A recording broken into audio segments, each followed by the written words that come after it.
Next है RBI के कार्य। अब हम एक एक करके आरबीआई के कार्य देखेंगे, ठीक है। आरबीआई के कार्य में सबसे पहला और सबसे इंपॉर्टेंट चीज जो धारा 22 में भी लिखी हुई है, बाजार में मुद्रा जारी करना। मुद्रा मैं पूरी नहीं बोल रहा, क्योंकि देखो मुद्रा दो तरीके की होती है, नोट और सिक्के। धारा 22 के अनुसार आरबीआई के पास कौन सी चीज है, नोट छापने का एक अधिकार है। तो फिर सिक्के कौन छापता है, सिक्के छापती है भारत, सॉरी छापती नहीं, सिक्के बनाती कौन है, भारत सरकार, ठीक है। जैसे आरबीआई एक्ट 1934 के तहत आरबीआई के पास नोट छापने का एक अधिकार है, ऐसे ही कॉइनेज एक्ट के तहत भारत सरकार के पास सिक्के छापने का एक अधिकार है, ठीक है। मतलब भारत सरकार सिक्के छापेगी, आरबीआई नोट छापेगी, और एक का नोट कौन छापता है, फाइनेंस मिनिस्ट्री, ठीक है। ये भी आपको पता रखना है कि आप बोलो कि सर आप तो बोल रहे हो कि नोट छापने का एक अधिकार आरबीआई के पास है, लेकिन फिर एक का नोट कैसे छाप रही है फाइनेंस मिनिस्ट्री। सिर्फ एक का नोट छाप रही है और कोई सा भी नोट नहीं छापती। एक का नोट छापने का अधिकार किसके पास है, भारत सरकार के पास, और उस पर हस्ताक्षर किसके होते हैं, वित्त सचिव के, वित्त मंत्री के नहीं होते, ध्यान रखें, वित्त सचिव के होते हैं, ठीक है। ऐसे ही आरबीआई जब नोट छापती है आरबीआई, तो उस पर हस्ताक्षर किसके होते हैं, आरबीआई गवर्नर के, ठीक है, क्लियर। अच्छा, अब जब आरबीआई को नोट छापने का अधिकार है, तो क्या वो कभी भी नोट छाप सकती है, जब उसकी मर्जी तब उसने नोट छाप दिया उठाकर, नहीं, ऐसा तो वो कर नहीं सकती। तो आरबीआई किन परिस्थितियों में नोट छापेगी, वो परिस्थितियां आपको पता होना चाहिए। बहुत इंपॉर्टेंट परिस्थितियां हैं, 3 परिस्थिति है जिनमें आरबीआई नोट छापती है। पहली परिस्थिति है, आप सब उससे वाकिफ होंगे, और वो है डीमोनेटाइजेशन, विमुद्रीकरण। आप सभी जानते हैं, हमने डीमोनेटाइजेशन को फेस किया है, हमारी जनरेशन जानती है डीमोनेटाइजेशन में क्या हुआ था। जो पुराने नोट थे, वो नोट जब उनको डीवैल्यू कर दिया गया भारत सरकार के द्वारा, तो जब नए नोट चाहिए होंगे तो वो कौन छापेगा, क्योंकि नोट छापने का एक अधिकार आरबीआई के पास है। तो जब नोट छापने का एक अधिकार आरबीआई के पास है, तो जब भारत सरकार ने डीमोनेटाइजेशन कर दिया तो नोट छापेगा कौन, आरबीआई। और ऐसा नहीं है कि डीमोनेटाइजेशन कर दिया तो उठाकर आरबीआई ने नोट छाप दिए, ठीक है, ऐसा नहीं होगा। कैसा होगा फिर, आरबीआई एक पूरा एस्टीमेट बनाकर वित्त मंत्रालय को भेजेगा, और वित्त मंत्रालय जब पास कर देगी उस चीज को, तब वो नोट की छपाई चालू होगी। ऐसे ही हर एक केस में होता है। जैसे पहला केस तो हो गया आपका डिमोनेटाइजेशन, इस केस में छाप सकती है। दूसरा केस सिक्योरिटी फीचर्स। अब ये सिक्योरिटी फीचर्स से क्या मतलब है मेरा, सुरक्षा कैसे, अब आपके पास नोट है, ठीक है। अब वो नोट आप तो सिर्फ उसको किसके लिए यूज कर रहे हैं कि गए बाजार से चीज खरीद लाए, लेकिन बहुत से लोग ऐसा नहीं चाहते। बहुत से लोग क्या चाहते हैं कि वो नोट ही छाप लें, घर पे बना लें उनको कैसे ना कैसे करके। तो उसमें बहुत सारी सिक्योरिटी फीचर्स लगाए जाते हैं नोट में।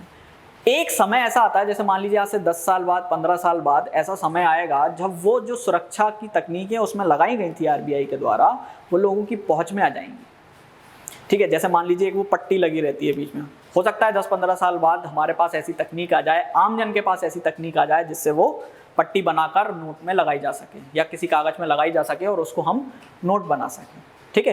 तो समय समय पर आरबीआई उन सिक्योरिटी फीचर्स को चेंज करता रहता है। आपको उतना पता नहीं चलेगा कि क्या सिक्योरिटी फीचर चेंज कर दिए, लेकिन समय समय पर आरबीआई उनको चेंज करता रहता है और जनता को बताता रहता है कि भाई ये सिक्योरिटी फीचर हमने चेंज किया है। तो जब सिक्योरिटी फीचर चेंज करेगा तो हमें नोट बदलना पड़ेगा, जो पुराने नोट थे उनको खत्म करना पड़ेगा, नए नोट को मार्केट में उतारना पड़ेगा। उस स्थिति में भी क्या करेगी आरबीआई, वित्त मंत्रालय को एक पत्राचार करेगी, उससे बोलेगी कि साहब इतना इतना एस्टीमेट आ रहा है, इतने पुराने नोट आ गए, हमको उनका सिक्योरिटी फीचर बढ़ाना है। जब वित्त मंत्रालय की तरफ से उसको परमिशन मिल जाएगी तो वो उन नोटों को छापेगा। क्लियर है, ठीक। नेक्स्ट, और कब कर सकता है, एक तो डिमोनेटाइजेशन के टाइम, एक सिक्योरिटी फीचर एनहेंस करने के टाइम। तीसरा, आपने देखा होगा, आप बोलते हैं यार हमारा नोट फट गया, तो लोग क्या बोलेंगे, जाओ बैंक में जमा कराओ, बैंक वाले ले लेंगे। क्यों ले लेंगे, ठीक है, क्यों ले लेंगे, क्योंकि जो कटे फटे नोट हैं, जो फटे नोट हैं वो बैंक जमा करेगी बैंक आरबीआई के पास जमा कर देगा। बैंक जब उसको आरबीआई के पास जमा कर देगा तो अब आरबीआई क्या करेगा, सेम वापस वही प्रोसीजर, जो कटे फटे नोट हैं उनका एस्टीमेट बनाकर किसको भेजेगा, वित्त मंत्रालय को। वित्त मंत्रालय उसकी परमिशन दे देगा तो फिर वो छापना चालू कर देगा। तो किन किन परिस्थितियों में नोट छापे जा सकते हैं साहब, आरबीआई के द्वारा? ऐसा अगर क्वेश्चन आए आपसे 3 मार्कर में आ जाए तो सिर्फ 3 पॉइंट आप लिख सकते हैं, विमुद्रीकरण के समय, सुरक्षा तकनीक बढ़ाने के समय, कटे फटे नोट बदलने के समय। क्लियर? 6 मार्कर में आ जाए तो आप इनको थोड़ा थोड़ा बढ़ाकर भी लिख सकते हैं, डिमोनेटाइजेशन के बारे में आप लिख सकते हैं, थोड़ा सा आप सिक्योरिटी फीचर्स के बारे में जो एग्जांपल दिया है उसको बताकर लिख सकते हैं। कटे फटे नोटों की प्रोसीजर लिख सकते हैं कि पहले बैंक में जमा होते हैं, फिर उसके बाद आरबीआई के पास जाते हैं, फिर आरबीआई क्या करता है, वित्त मंत्रालय से परमिशन लेता है पूरा एस्टीमेट बनाकर। जब वित्त मंत्रालय से उसको परमिशन मिल जाती है उसके बाद वो नोट छापने का काम चालू करता है। क्लियर? ठीक है। अब भारत में कहाँ कहाँ प्रिंटिंग प्रेस हैं, भारत में कहाँ कहाँ प्रिंट नोट छपते कहाँ हैं? एक तो आप सभी को मालूम है, जो हमारे मध्य प्रदेश में है, क्या है वो सब आपको मालूम है, कहाँ है, देवास में, ये आप सभी जानते हैं। ठीक है। अब आप जो चीज़ शायद नहीं जानते हो वो मैं आपको बता देता हूँ कि देवास में है एक प्रिंटिंग प्रेस, एक नासिक में है, एक सालबोनी वेस्ट बंगाल में है, सालबोनी, और एक मैसूर में है। ये 4 जगह हैं जहां पर नोटों की छपाई चलती है। ठीक है। हो सकता है ये भी आपको मालूम हो कि हाँ ये 4 जगह हैं, कहाँ कहाँ, देवास, ये सालबोनी वेस्ट बंगाल, ठीक, नासिक और मैसूर। अब इसमें इंपॉर्टेंट चीज क्या है पता करने की, अगर आपसे ऐसा पूछा जाए कि भारत में कहाँ कहाँ मुद्रा छापी जाती है, तो ये चीज तो आपको लिखना ही है। साथ में आप एक चीज और लिखेंगे तो अच्छा इफेक्ट पड़ेगा कि ये जो नासिक और देवास वाली हैं, नासिक और देवास वाले, नासिक और देवास, ये दो जो प्रिंटिंग प्रेस हैं ये हैं आपकी भारत सरकार के अंतर्गत। वेरी इंपॉर्टेंट, ये चीज़ अच्छे से आप नोट कर लीजिए कि देवास और नासिक वाली जो प्रिंटिंग प्रेस हैं ये आपकी भारत सरकार के अंतर्गत कार्य करती हैं, और आपकी जो सालबोनी और मैसूर की जो प्रिंटिंग प्रेस हैं ये आरबीआई के अंतर्गत काम करती हैं। वेरी वेरी इंपॉर्टेंट, क्या इंपॉर्टेंट कि देवास और नासिक की जो प्रिंटिंग प्रेस है वो भारत सरकार के अंतर्गत काम करती हैं, और मैसूर और सालबोनी की जो है वो आरबीआई के अंतर्गत, मतलब नियंत्रित कौन करता है इनको नियंत्रित करती है आरबीआई, इन दोनों को, और इसको नियंत्रित कौन करती है, भारत सरकार। ठीक है, ये भारत सरकार के उपक्रम है और ये आरबीआई का उपक्रम है। ठीक है, इस कंपनी का नाम है भारतीय रिजर्व बैंक मुद्रण प्रिंटिंग प्राइवेट लिमिटेड। ठीक है, क्या नाम है इसका, भारतीय रिजर्व बैंक मुद्रण प्रिंटिंग प्राइवेट लिमिटेड, और ये सिक्योरिटी पेपर मिल्स है। Clear? Security currency printing press.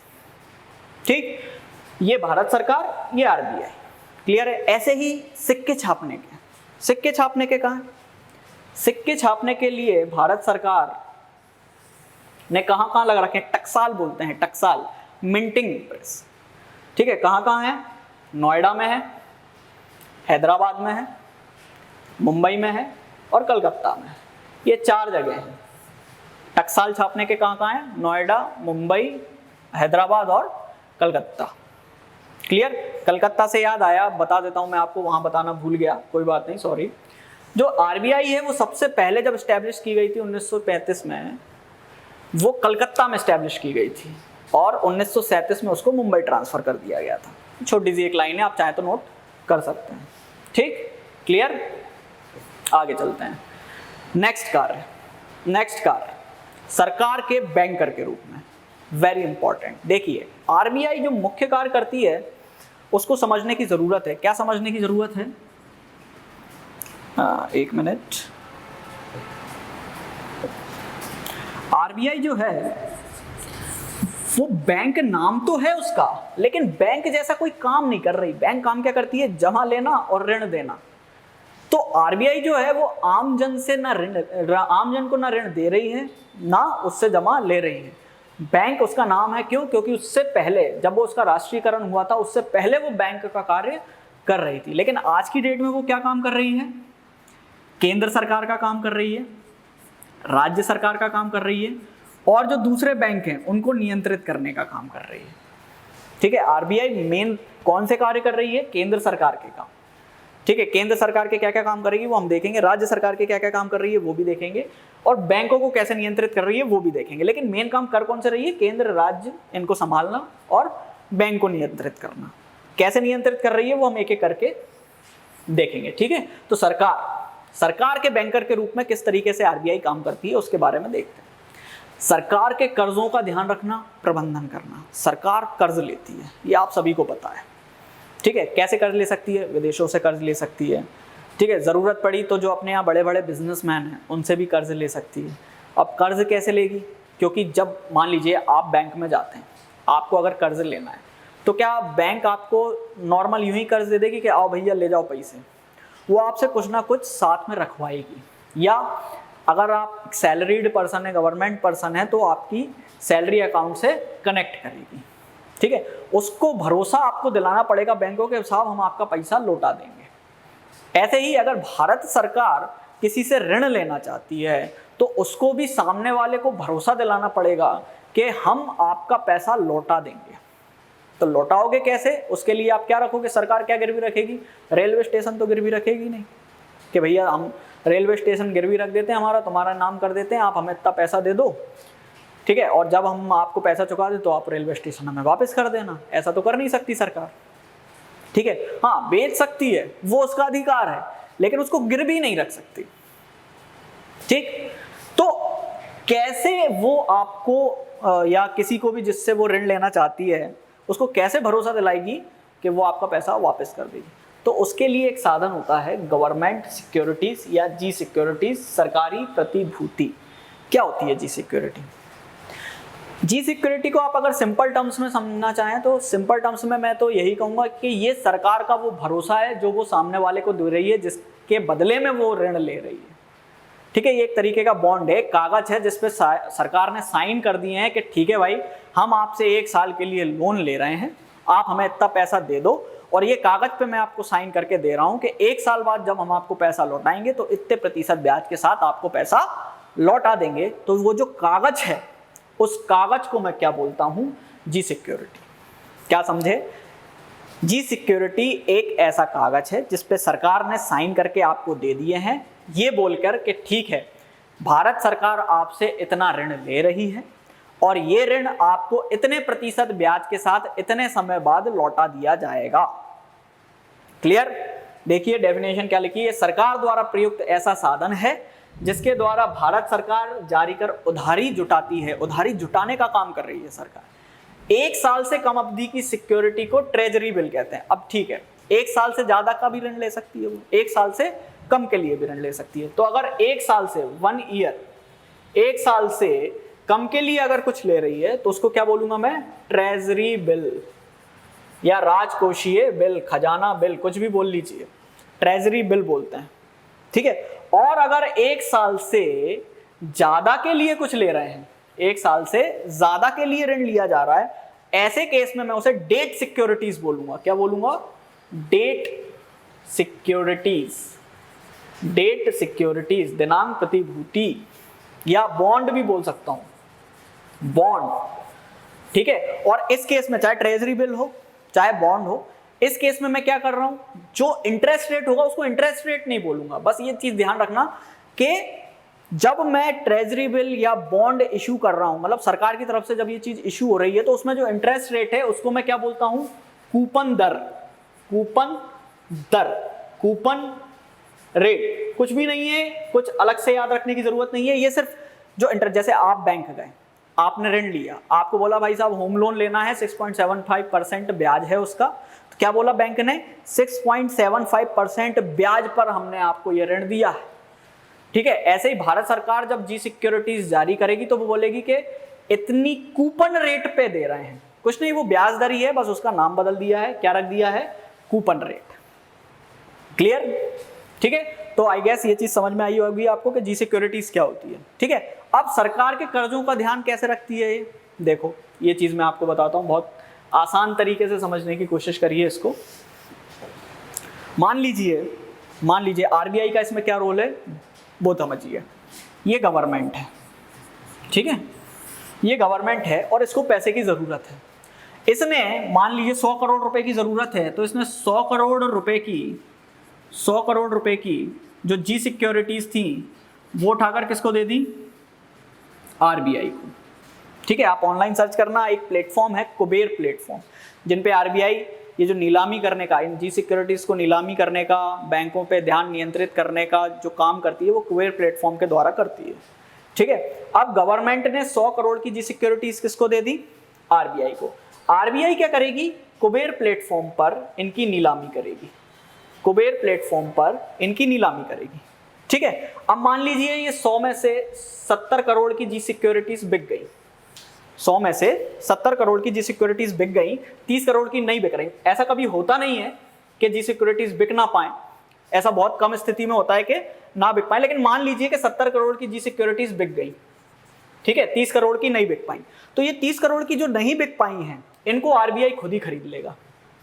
ठीक है, खरीद लेगा से मतलब ये अपने पास रख लेगा 30 करोड़ की जी सिक्योरिटीज और सरकार को कितना पैसा दे देगा? 100 करोड़ रुपए दे देगा। अब देखिए, सरकार के पास 100 करोड़ रुपए पहुंच चुके हैं और सरकार ने 100 करोड़ रुपए की जी सिक्योरिटीज बाजार में पहुंचा दी हैं, चाहे वो आरबीआई के पास हो चाहे वो किसी और के पास हो। आरबीआई के थ्रू पहुंची, सरकार खुद नहीं गई कि लो भाई हमारी जी सिक्योरिटीज ले लो, 2 रुपए किलो जी सिक्योरिटीज ले लो, ऐसे नहीं गई। कौन गया? सरकार आरबीआई के पास गई, आरबीआई को उसने जी सिक्योरिटीज दी, आरबीआई ने उसको नीलाम किया कुबेर प्लेटफॉर्म पर और उस कुबेर प्लेटफॉर्म के माध्यम से अलग अलग लोगों ने उस जी सिक्योरिटीज को खरीदा। ये जी सिक्योरिटीज बहुत महत्वपूर्ण चीज है, इसके बारे में हम और डिटेल में धीरे धीरे जैसे हम इकोनॉमिक्स में अंदर जाते जाएंगे हम बात करेंगे इसके बारे में, लेकिन अभी इंपॉर्टेंट चीज क्या है? सरकार के कर्जों का ध्यान रखना, उनका प्रबंधन करना। देखिए इस केस में क्या हो रहा है, आरबीआई क्या कर रही है? सरकार के लिए धन जुटा रही है, सरकार के लिए धन जुटा रही है। उसने जी सिक्योरिटीज दी सरकार ने और इसने धन जुटाकर सरकार को दे दिया। क्लियर है ये चीज? ठीक है, तो इस प्रकार से आरबीआई जो है सरकार के लिए धन जुटाती है। लेकिन एक चीज इसमें आपको ध्यान देने की जरूरत है, ये आंतरिक कर्जे हैं, मतलब अंदर ही अंदर से लेना हो। जैसे मान लीजिए बिजनेसमैन से कर्जा उठाया किसने? सरकार ने। तो कैसे उठाएगी? उसने आरबीआई को जी सिक्योरिटीज दी, आरबीआई ने उस बिजनेसमैन को जी सिक्योरिटीज देकर उससे पैसा ले लिया और वो पैसा सरकार को दे दिया। आरबीआई ऐसा नहीं कर सकती कि उसने विदेश वालों को जी सिक्योरिटीज बेच दी, नहीं, एक्सटर्नल कुछ भी नहीं करती, बाहरी रूप से कुछ भी आरबीआई नहीं कर सकती। इंडिया के अंदर जो कर्ज जुटाने का काम है या प्रबंधन करने का काम है वो कौन कर रही है? आरबीआई। लेकिन अगर एक्सटर्नल अफेयर्स, फॉरेन अफेयर्स की बात करें हम, तो उसमें अगर कोई कर्ज से लेन देन, कर्ज का संबंध है, तो वो कौन देखेगा आपका? वो देखेगा आपका वित्त मंत्रालय, वित्त मंत्रालय। ठीक है, अगर आप फॉरेन अफेयर्स की बात करें, फॉरेन लोन या सरकार कहीं बाहर से वर्ल्ड बैंक से या आईएमएफ से लोन लेना चाहती है तो उसको आरबीआई नहीं देखेगा, उसको आरबीआई डील नहीं करेगी, उसको डील कौन करेगा? वित्त मंत्रालय। तो बड़ी दुविधा है कि भाई आंतरिक कर्जा लेना है तो आप आरबीआई के पास जाओ, बाहरी कर्जा लेना है तो वित्त मंत्रालय के पास जाओ। तो सरकार ने क्या किया है, उसके वित्त प्रबंधन, ये जो कर्ज का प्रबंधन है उसके लिए एक सेल गठित किया है। सेल गठित करने का मतलब मैं आपको बता रहा हूं, एक अथॉरिटी वो बनाने जा रहा है जिसका नाम है पब्लिक डेप्ट मैनेजमेंट अथॉरिटी। ये अभी बनी नहीं है, ये अभी बनी नहीं है, लेकिन इसके लिए काम चालू कर दिया गया है। ये क्या करेगी?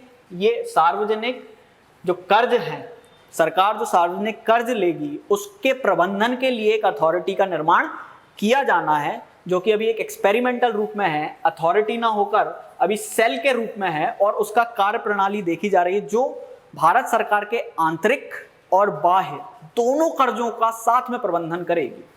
अभी क्या हो रहा है? आंतरिक कर्जे कौन देखता है? आरबीआई। बाहरी कर्जे कौन देख रहा है? External affairs. कौन देख रहा है? आपका वित्त मंत्रालय देख रहा है। ठीक है, लेकिन दोनों के लिए एक पर्टिकुलर समिति बना दी गई है और वो क्या है, पब्लिक डेट मैनेजमेंट सेल। अभी कार्य नहीं कर रहा है, ये एक एक्सपेरिमेंटल रूप में कार्य कर रहा है। अगर सक्सेसफुल हो जाता है तो पब्लिक डेट मैनेजमेंट अथॉरिटी नाम से एक अलग से अथॉरिटी बना दी जाएगी जो आंतरिक और बाहरी कर्जे दोनों देखेगी। तब ये आरबीआई के कार्यों से बाहर चला जाएगा। क्लियर है? लेकिन अभी आज की स्थिति में ये आरबीआई के कार्यों में सम्मिलित है। क्लियर? सरकार को अलग अलग अंतरराष्ट्रीय मंच पर प्रतिनिधित्व करना, जैसे अभी अपन आगे पढ़ेंगे, बेसल नॉर्म्स करके हैं। तो जब इस बेसल नॉर्म्स के लिए एक बैठक होती है अंतरराष्ट्रीय स्तर पर, तो उसमें भारत सरकार की तरफ से आरबीआई का गवर्नर जाता है। उस बैठक में शामिल होने के लिए भारत सरकार की तरफ से कौन जाता है? आरबीआई का गवर्नर जाता है। सभी देशों में यही होता है कि उनके सेंट्रल बैंक के गवर्नर उस बैठक में हिस्सा लेते हैं। मतलब क्या हो रहा है, अंतरराष्ट्रीय स्तर पर अगर वित्त से संबंधित कोई भी चर्चा हो रही है या बैठक हो रही है, उसमें सरकार की तरफ से प्रतिनिधित्व कौन कर रहा है? आरबीआई। ठीक है, ये भी एक आरबीआई का कार्य है। ठीक, नेक्स्ट, भारत सरकार को कर्ज देना। ये मैं आपको बता ही चुका हूं कैसे कर्ज देती है भारत सरकार को। जी सिक्योरिटीज ली, जी सिक्योरिटीज लेने के बाद क्या किया, उनको कुबेर प्लेटफॉर्म के माध्यम से मार्केट में उतार दिया। मार्केट में उतारने के बाद भारत सरकार को कर्ज दे दिया। ठीक है, क्लियर है? तो ये एक कार्य है किसका? आरबीआई का, सरकार के बैंकर के रूप में। अब ये महंगाई भी नियंत्रित करती है। कैसे? देखिए, वेरी इंपॉर्टेंट। क्यों इंपॉर्टेंट है? क्योंकि आरबीआई पहले ऐसा नहीं करती थी, लेकिन अब ऐसा कर रही है। क्या? पहले बहुत दुविधा थी आरबीआई के पास। क्या दुविधा थी? कि यार महंगाई को कंट्रोल करूं कि विकास की तरफ ध्यान दूं। सर क्यों, इसमें क्यों दुविधा है? देखिए क्यों दुविधा है, हम दोनों चीजें देखते हैं।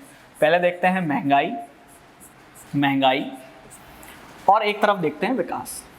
ठीक है, डेवलपमेंट, इन्फ्लेशन और डेवलपमेंट। देखिए ये दोनों एक दूसरे के अपोजिट हैं। एक को कम करने की कोशिश करोगे तो दूसरा बढ़ जाएगा, दूसरे को बढ़ाने की कोशिश करोगे तो एक पहला वाला कम हो जाएगा। कैसे?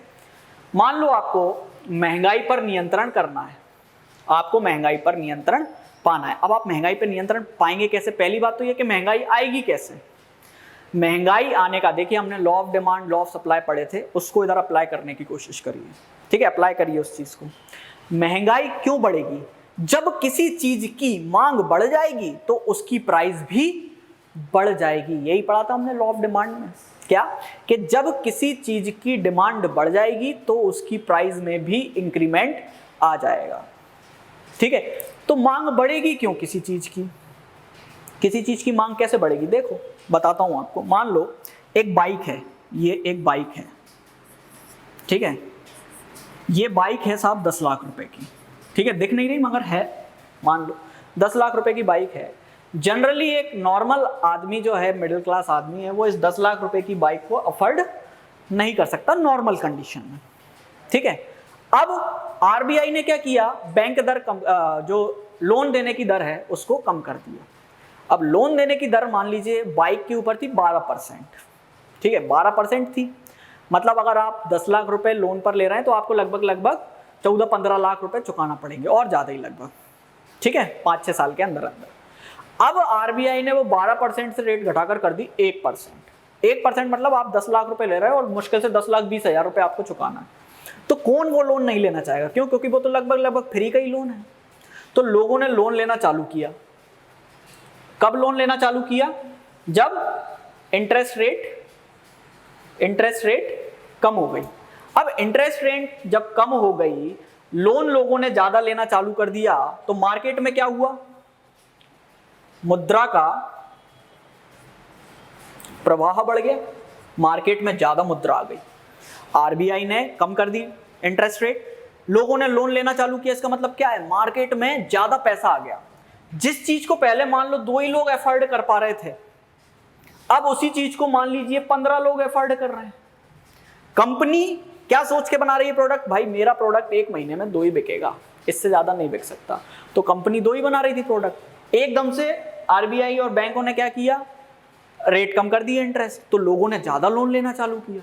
जब लोगों ने ज्यादा लोन लेना चालू किया तो क्या हुआ, पहले जो 2 लोग खरीद पा रहे थे अब उसको 15 लोग खरीद पाएंगे, लेकिन कंपनी तो 2 ही बना रही है, तो खरीदने वाले 15 लोग, मार्केट में उपलब्ध चीज है 2, अब 15 के 15 उसको खरीदना चाह रहे हैं, तो क्या करेंगे, वो 2 लाख की जगह, वो 10 लाख की जगह वो बाइक हो जाएगी 15 लाख की, अब खरीदो। समझ आई बात। तो जैसे ही डिमांड बढ़ी किसी चीज की, वैसे ही उसकी प्राइस भी बढ़ा देगा सप्लायर। क्यों? क्योंकि उसे ज्यादा मुनाफा होगा। लॉ ऑफ सप्लाई, आपूर्ति का नियम, यही पढ़ा था, लॉ ऑफ डिमांड और लॉ ऑफ सप्लाई, दोनों को कनेक्ट करिए यहां पर। जैसे ही मांग बढ़ी तो प्राइस बढ़ गई, और जैसे ही प्राइस बढ़ी तो सप्लाई बढ़ाने की कोशिश करेगा वो सप्लायर। क्यों? ज्यादा प्रॉफिट कमाने के लिए, क्योंकि इस टाइम पर उसको प्रॉफिट ज्यादा होगा। ठीक है, तो हमें क्या पता चला कि जैसे ही आरबीआई मार्केट में मुद्रा के प्रवाह को बढ़ा देगा, आरबीआई जैसे ही मुद्रा के प्रवाह को बढ़ा देगा तो क्या होगा, महंगाई बढ़ने लगेगी। बढ़ रही है महंगाई, देखो महंगाई बढ़ रही है, क्यों? मांग बढ़ने से प्राइस में इंक्रीमेंट आ रहा है। अब अगर आरबीआई चाहती है कि वो महंगाई को कंट्रोल करे, क्योंकि आरबीआई का काम ये थोड़ी कि महंगाई बढ़ा दे, आरबीआई का काम है महंगाई को नियंत्रित करे। तो अगर आरबीआई को महंगाई को नियंत्रित करना है तो उसे क्या करना पड़ेगा, उसे मुद्रा के प्रवाह, बाजार में मुद्रा के प्रवाह को कंट्रोल करना पड़ेगा। ज्यादा से कम मार्केट में पैसा पहुंचे। उससे क्या होगा, जब लोगों पे पैसा ही नहीं होगा तो वो इस 10 लाख की बाइक को खरीदेंगे ही नहीं। पैसा कब नहीं होगा, जब ब्याज दरें ज्यादा होंगी। ब्याज दरें ज्यादा होंगी तो लोग लोन लेने की सोचेंगे ही नहीं। ठीक है, मतलब आरबीआई का काम महंगाई नियंत्रित करने के लिए क्या कह सकता हूं मैं, मुद्रा के प्रवाह को कम करना, मुद्रा के प्रवाह को कम करना, तब क्या हो जाएगी, महंगाई नियंत्रित। लेकिन दूसरी चीज देखिए, इसी वाले एग्जाम्पल में जब मैंने मुद्रा का प्रवाह बढ़ाया था और ये 15 लोग इस बाइक को मांगने लगे थे, अब जब 15 लोग बाइक को मांग रहे हैं तो जो प्रोडक्शन कर रहा होगा इस बाइक का, वो क्या करेगा, वो ज्यादा चीज बनाने की कोशिश करेगा, प्रोडक्शन बढ़ाने की कोशिश करेगा। अब जब उसे प्रोडक्शन बढ़ाना है तो उसे क्या करना पड़ेगा, प्रोडक्शन बढ़ाने के लिए उसको ज्यादा से ज्यादा एम्प्लॉय चाहिए, ज्यादा से ज्यादा पैसा चाहिए। तो पैसा, अब ये जो इंडस्ट्री वाला है ये भी कम ब्याज दर पर पैसा उठाएगा, उत्पादन बढ़ाएगा। उत्पादन क्यों बढ़ाएगा, क्योंकि इस उत्पादन के बढ़ाने से उसको फायदा ज्यादा है, क्योंकि 15 लाख में बिक रही है अब बाइक। तो उत्पादन बढ़ेगा तो जीडीपी बढ़ेगी। जीडीपी क्या है, सकल घरेलू उत्पाद। उत्पादन बढ़ना, तो जैसे ही उत्पादन बढ़ेगा जीडीपी बढ़ेगी। जीडीपी बढ़ने का मतलब विकास होना। अब देखिए, दोनों कॉन्ट्रावर्शियल चीजें हो गई। अगर आप मार्केट में मुद्रा का प्रवाह बढ़ा रहे हैं तो प्रोडक्शन बढ़ेगा, प्रोडक्शन बढ़ेगा तो विकास बढ़ेगा। लेकिन मुद्रा का प्रवाह बढ़ाने से महंगाई भी बढ़ रही है। महंगाई हम बढ़ाना नहीं चाहते, प्रोडक्शन हम बढ़ाना चाहते हैं। तो आरबीआई कंफ्यूजन में ही रहती थी हमेशा कि क्या करें यार, महंगाई को नियंत्रण में करें कि विकास पे ध्यान दें। ठीक है, तो वो उसने क्या तरीका निकाला उस समय, पहले उसने तरीका ये निकाला कि काम करते हैं, जो इन्फ्लेशन रेट है, महंगाई दर है, इन्फ्लेशन रेट है, महंगाई दर है, उसको 5.5% पे कंट्रोल करने की कोशिश करते हैं। अगर 5.5% से महंगाई दर ज़्यादा निकल जाएगी, अगर हम 5.5% पे उसको स्टेबल रखने की कोशिश करते हैं और मान लो 5.5% से ज़्यादा निकल गई इन्फ्लेशन रेट, तो हम क्या करेंगे, हम महंगाई को कंट्रोल करेंगे, हम महंगाई को कंट्रोल करेंगे। और अगर महंगाई दर 5.5% से नीचे आ गई तो हम क्या करेंगे, हम विकास की तरफ ध्यान देने लगेंगे। तो आरबीआई हमेशा कंफ्यूज ही रहती थी कि यार हम महंगाई को कंट्रोल करें कि विकास को कंट्रोल करें। तो वो उसके बीच में पिसती रहती थी, एक सैंडविच बन जाती थी। ठीक है, लेकिन फिर इस कंफ्यूजन को दूर करने के लिए 2016 में मौद्रिक नीति ढांचा समझौता आया, MPFA, monetary policy framework agreement, monetary policy framework agreement आया। इसने क्या किया, मॉनेटरी पॉलिसी फ्रेमवर्क एग्रीमेंट ने 2016 में, इसमें सरकार के साथ आरबीआई का एक समझौता हुआ और उसमें भारत सरकार ने आरबीआई से बोला कि आप साहब सिर्फ और सिर्फ महंगाई पर ध्यान दो, विकास हम देख लेंगे। आप सिर्फ और सिर्फ महंगाई को नियंत्रित करने की ओर ध्यान दें, आप विकास की तरफ ध्यान देने की आपको जरूरत नहीं है, विकास हम देख लेंगे। आप सिर्फ और सिर्फ महंगाई की तरफ ध्यान दें। तो उससे क्या हुआ, दुविधा का निकाल हो गया। अब आरबीआई को पता है उसको सिर्फ और सिर्फ महंगाई की तरफ ध्यान देना है। तो महंगाई की तरफ वो कैसे ध्यान दे रही है, महंगाई की तरफ किस तरीके से ध्यान दे रही है आरबीआई? गवर्नमेंट उसको बताती है कि आपको इससे ज्यादा इन्फ्लेशन रेट नहीं रखना। अभी 2021 में इन्फ्लेशन रेट रख दी है कितनी, 4.4% ±2%। इसका क्या मतलब हुआ? इसका मतलब यह है कि आपकी जो महंगाई दर है आपकी, और ये 5 साल के लिए होती है इन्फ्लेशन रेट, ये अभी 2021 से 2026 के लिए डिसाइड कर दी गई है कि आप 4.4% महंगाई दर रख सकते हैं। ठीक है, इसका क्या मतलब हुआ? इसका मतलब ये है कि 4.4% रखो, 2% ऊपर भी जा सकते हो, 2% नीचे भी आ सकती है। मतलब कितनी जा सकती है? 6.4% तक भी जा सकती है महंगाई, कोई दिक्कत नहीं है, जाने दो। 2% नीचे भी आ सकती है, 2.2% भी हो सकती है। मतलब ये आपकी रेंज है, इसके बीच में रहनी चाहिए आपकी महंगाई दर। कब? 3 क्वार्टर में, मतलब तिमाही, 3 तिमाही, लगातार 3 तिमाही में इसके बीच में रहनी चाहिए हमेशा। अगर लगातार 3 तिमाही में इससे नीचे है या इससे ऊपर है तो क्या होगा? जैसे मान लीजिए 2.1% रही महंगाई दर, मतलब बहुत ही सस्ता मिल रहा है सब कुछ, और लगातार 3 महीने तक लगभग सब कुछ बहुत सस्ता मिल रहा है, तो आरबीआई को भारत सरकार को जवाब देना पड़ेगा कि क्यों इतना सस्ता मिल रहा है सब कुछ, आपने उसको कंट्रोल क्यों नहीं किया, सारी चीजें इतनी सस्ती क्यों मिल रही हैं। ठीक है, और अगर मान लीजिए 3 तिमाही तक 6.5% हो गई महंगाई दर, तो भी आरबीआई को उसकी रिपोर्ट में जवाब देना पड़ेगा भारत सरकार को कि महंगाई दर इतनी ज्यादा क्यों है, क्यों इतनी महंगाई बढ़ रही है, आप उसको कंट्रोल करने के लिए क्या कदम उठा रहे हैं। क्लियर? तो ये भी एक आरबीआई का कार्य है, क्या करना? महंगाई को नियंत्रण में करने का कार्य। अब अगर आपसे इस तरीके का क्वेश्चन पूछा जाए पीएससी में, मेंस में, कि आरबीआई का विकास को कंट्रोल करने में, आरबीआई का विकास को बढ़ाने के लिए किस तरीके का कार्य है, तो आप बता सकते हैं कि वो सिर्फ महंगाई नियंत्रण में काम करती है। विकास कौन कर रहा है? सरकार। अब ये किसका काम नहीं है? आरबीआई का कार्य नहीं है। क्लियर है ये चीज? ठीक है, ठीक है, ये चीज बता चुका हूं। नेक्स्ट हम देखेंगे, आप नेक्स्ट लेक्चर में देखेंगे साख नियंत्रण के साधन, इंस्ट्रूमेंट्स ऑफ क्रेडिट कंट्रोल। ठीक है, आई होप आपको ये लेक्चर समझ में आया होगा। Thank you.